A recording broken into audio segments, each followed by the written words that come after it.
having an interaction with kids at the school that I work at that I've never had before. It's like a new thing for me. It's because of my like what the certain age that I am now, having an experience I've never had before, right? When I say this thing, there'll be people that are older than me who are like, I know exactly what you're talking about. I've had that conversation. There'll be people who are younger than me that are like, oh, I don't know what that feels like. All it is, right? It's just I've never experienced it before.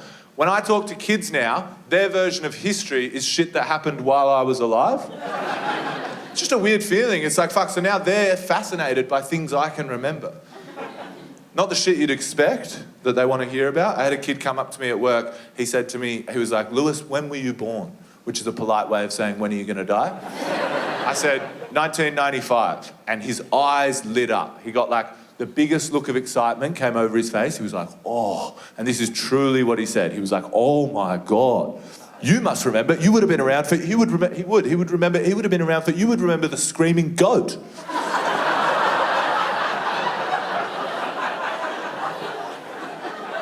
I was like, what? I was like, what are you talking about, man?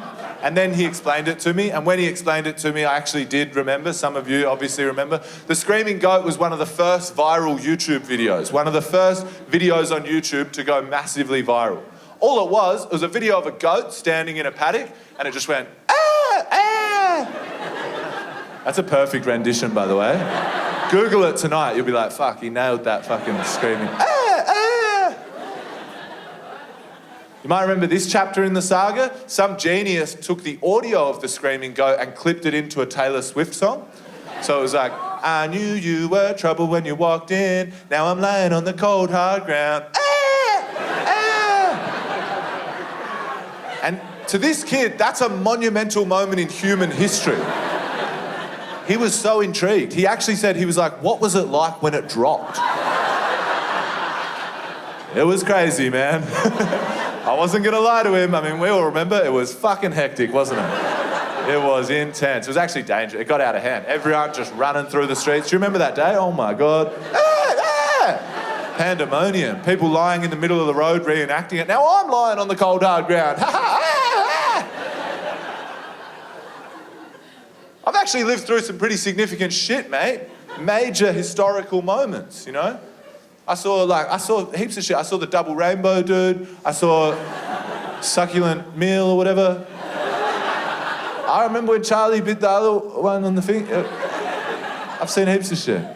Genuinely, though, I actually have, you know? I remember Corey Worthington's party. I remember when Hot Dogs turkey slapped that woman on Big Brother. To me, it feels like just yesterday that guy on A Current Affair was like, rah, rah, rah, rah, rah, rah, rah. That's my screaming goat, man. That guy was barking like a dog on TV before the screaming goat was a glint in the algorithm's eye, brother.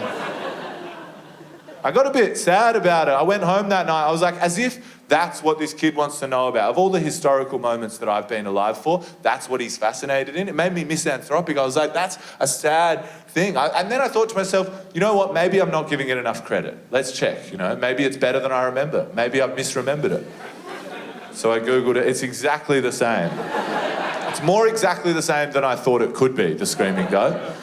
And then I got a bit obsessed. I don't know if you do this sometimes. Like I got into a bit of a rabbit hole. I wanted to find out who posted it for some reason. I was like, who posted the original screaming goat clip? You know, it went so viral. Who uploaded it? Found out it was a kid in Europe, right? Teenager in Europe. He posted the video. But then I found out it's not even a real video. This blew my mind. This kid, right? He's just mucking around. He took a video that already existed of a goat, right? That was already online. And then he just downloaded it, muted the audio, and then he got one of his mates or something to go, ah, ah. He re-uploaded that, and then everyone in the whole world was like, how funny is this goat? And at the time, all these animal experts, vets and scientists went online and said to everyone, hey everyone, just so you know, that's not a goat making that noise. Goats can't make that noise. It's definitely not a goat. And everyone in the whole world just went, fuck off, it is a goat. We want it to be a goat, so it is a goat. And now we all think of it as a goat. I started thinking, maybe this was a more impactful moment than I gave it credit for. We live in a world now where truth doesn't matter as much as it used to. Reality, facts, these things matter less and less. Politicians lie openly, they don't even pretend like they're not lying. Countries commit war crimes, people are like, that's a war crime. They're like, we didn't do it. But there's footage of you doing it. Yeah, well, we still didn't do it. Maybe the screaming goat was the birth of the post-truth era. That was the moment, as a society, we decided it doesn't matter if it's real, it doesn't matter if it's a goat or not, fact or fiction, truth or reality or not, it doesn't matter.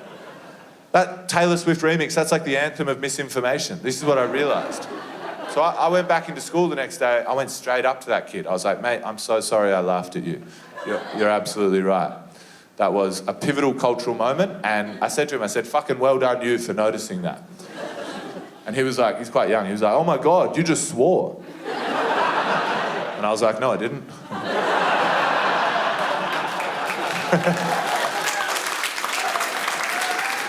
And he was like, you did, I heard you. And I was like, well, you're being anti-Semitic.